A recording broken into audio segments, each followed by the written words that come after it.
ከውቅያኖስ ወለል በታች ከፀሐይ ብርሃን አርቆ የዓለማችን እጅግ ውድና አስፈሪ ማሽኖች በዝምታ ይጓዛሉ።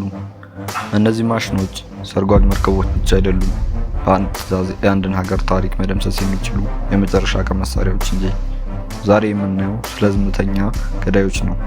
በኒኩለር ኃይል ስለሚነዱ፣ ለወራት ሳይታዩ ስለሚደበቁና በ2026 ዓለም ስላስደነገጡ 5 ታላላቅ የባህር ስር ኃያላን በዝርዝር እንመለከታለን። አብራችሁን ቆዩ።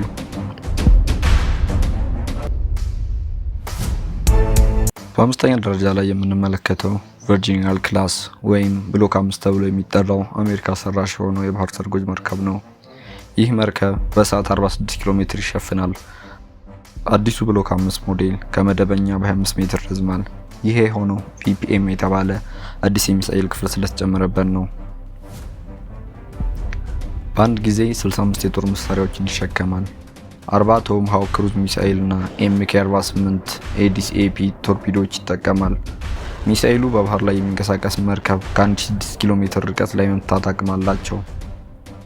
በባህር ዳርቻ አቅራቢያ ተደብቆ የጠላትን የሬዲዮ እና የራዳር ሞገዶች ይሰልላል። አስፈላጊ ሲሆን ደግሞ በደቂቃ ውስጥ 40 ሚሳኤሎችን በአንድ ጊዜ በማዝነብ መከላከያን ሽባ ያደርጋል።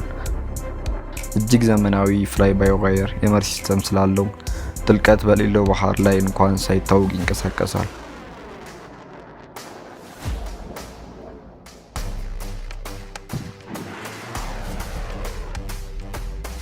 በአራተኛ ደረጃ እንግሊዝ ሰራሽ የሆነውን አስቱት ክላስ ባህር ሰርጓጅ መርከብ በጥልቀት እናያለን።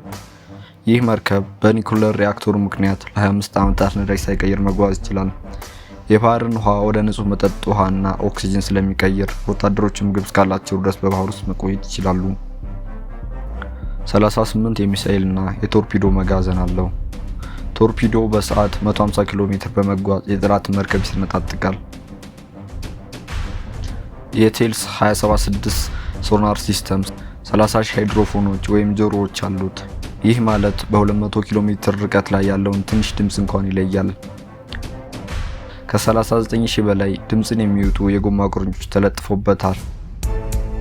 ይህም የጠላትን ሶናር ሞገድ መልሶ እንዳይሄድ ያደርጋል።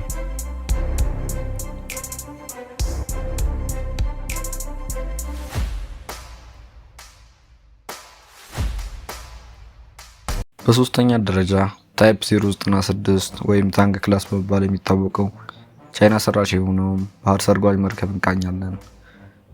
ይህ መርከብ በሰዓት 60 ኪሎ ሜትር ይጓዛል። ቻይና በ2026 ይህ መርከብ የሰራችው ከአሜሪካው ኦሃዮ ክላስ ጋር እንዲወዳደር አድርጋ ነው። 14 ጄኤል-3 ባላስቲክ ሚሳኤሎችን ይሸከማል። እያንዳንዱ ሚሳኤል 10 የኒኩለር ቦምቦች በጭንቅላቱ ላይ ይይዛል። ይህም አንድ መርከብ ብቻውን ከ140 ከተሞች በላይ የማውደም አቅም እንዲኖረው ያስችለዋል።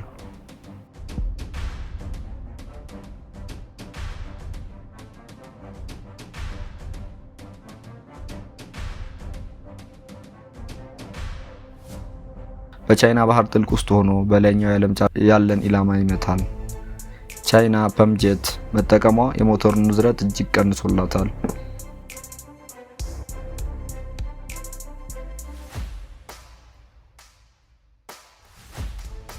በሁለተኛ ደረጃ ላይ ኮሎምቢያን ክላስ የተሰኘውን አሜሪካ ሰራሹን የባህር ሰርጓጅ መርከብ በጥልቀት እንቃኛለን። 170 ሜትር ርዝመት ያለው ይህ መርከብ ኤክስ ሼፕ ጭራ አለው። ይህም በባህር ላይ እጅግ ፈጣን እንቅስቃሴ እንዲያደርግ ያስችለዋል። 16 ትሪደንት ሰከንድ ዲ5ኤልኢ ሚሳኤሎችን ይዛል። ይህም መርከቡ የኒኩለር ጦርነት ከተነሳ አሜሪካ የምትጠቀምበት የመጨረሻው ሰይፍ ያደርገዋል። ሞተሩ ከሪአክተሩ ጋር የሚያገናኘውን ኃይል ወደ ኤሌክትሪክ ይቀይረዋል። ይህም ምንም አይነት የሜካኒካል ድምፅ እንዳይኖረው ያደርጋል። በዓለም ላይ ካሉ ሰርጓጅ መርከቦች ሁሉ እጅግ በጣም ዝምተኛው እንዲሆን ያስችለዋል። ይህ መርከብ ለ42 ዓመታት ያለ እረፍት እንዲያገለግል ተደርጎ ነው የተሰራው።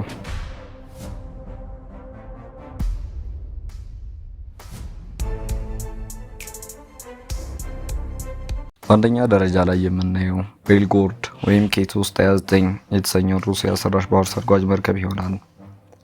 ይህ መርከብ 184 ሜትር ርዝመት ያለው የዓለማችን ግዙፍ መርከብ ሆኖ ተመዝግቧል። ሩሲያ ይህን መርከብ የሰራችው ለልዩ ተልዕኮ ነው። 6 የኒኩለር ቶርፒዶዎችን ይሸከማል። ይህ ቶርፒዶ 24 ሜትር ርዝመት ያለው ሲሆን ራሱን ችሎ ለወራት ባህር ስር መደበቅ ይችላል። 100 ሜጋቶን የኒኩለር ኃይል አለው። ይህ መሳሪያ በባህር ዳርቻ አቅራቢያ ያስፈነዳ እስከ 500 ሜትር የሚረዝም የራዲዮ አክቲቭ ሱናሚ ይፈጥራል። ከተሞችንም ከምድረገጽ የማጥፋት አቅም አለው።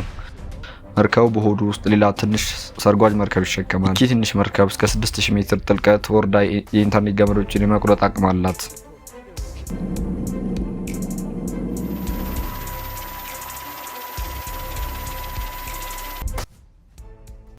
እንግዲህ ቤተሰቦቼ የወደፊቱ የባህር ስር ጦርነት ይህን ይመስላል።